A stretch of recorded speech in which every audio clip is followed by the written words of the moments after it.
नमस्कार शेतकरी मित्रांनो. आता कर्जमाफी ही 3 टप्प्यात करण्यात येणार आहे.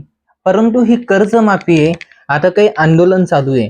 त्याच्यामुळे थोडंसं आपण म्हणजे डिले पण होऊ शकतं. पण आता हे आंदोलन कशासाठी चालू आहे? हे शेतकऱ्यांसाठी एक हे चांगलं होण्यासाठी हे आंदोलन चालू आहे. आता रोहित पवार साहेबांचं हे आंदोलन कोल्हापूर येथे चालू आहे. आज जरांगे पाटील सुद्धा त्यांच्या आंदोलनाला या ठिकाणी साथ देणार आहे. हे आंदोलन त्या अटी शर्ती ज्या सरकारनं ठेवल्या होत्या ते अटी शर्ती दूर करण्यासाठी हे आंदोलन चालू आहे. आता जी आर काढला होता बघा सरकारने. आता जी आर असा होता की ज्यांचे 2 लाखापर्यंत कर्ज आहे त्यांचं आपण पूर्ण नील करू, पण ज्यांचंही 2 लाखाच्या समोर कर्ज आहे त्यांना आधी ते भरणं पडेल जेवढं काही बाकी आहे, आणि तेव्हा काही 2 लाखाचा ते लाभ घेऊ शकेल.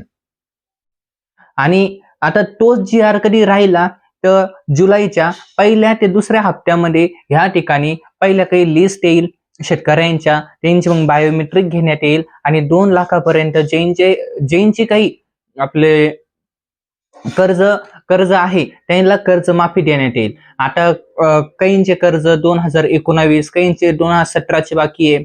यांना सुद्धा काही अटी शर्त त्याने लावलेल्या आहे.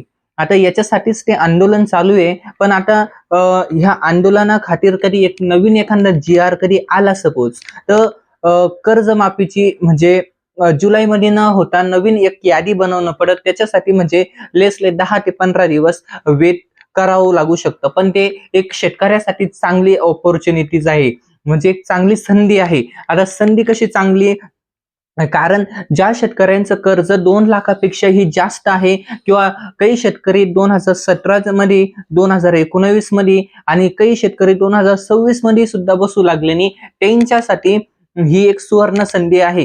म्हणजे कसली? ते आंदोलन रोहित पवार सरांचं आंदोलन कधी सक्सेसफुल झालं तर ती एक सुवर्ण संधी एक म्हणू शकतो आपण. तर आता पहिला टप्पा असा होता बघा, 3 टप्प्यात आपले म्हणजे कर्जमुक्ती होणार होती. पहिला कधी जी आर मध्ये कधी बदल नाही झाला. तर पहिल्या टप्प्यामध्ये पहिली एक लिस्ट लागणार आहे जुलैच्या पहिल्या हप्त्यामध्ये मे बी एक लिस्ट लागू शकते.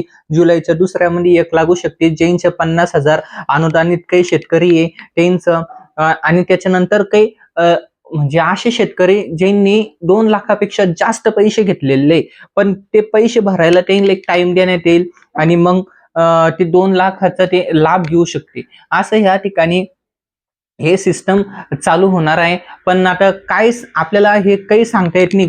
कदाचित सरकारनं कधी नवीन एखादा जी आर कधी काढला या ठिकाणी तर काहीही होऊ शकतं. तर चालेल, धन्यवाद. माझं नाव ऋषिकेश कदम. काही हुकलं चुकलं असेल तर माफी. तुमचा एक छोटा मुलगा भाऊ समजून माफी. थँक्यू.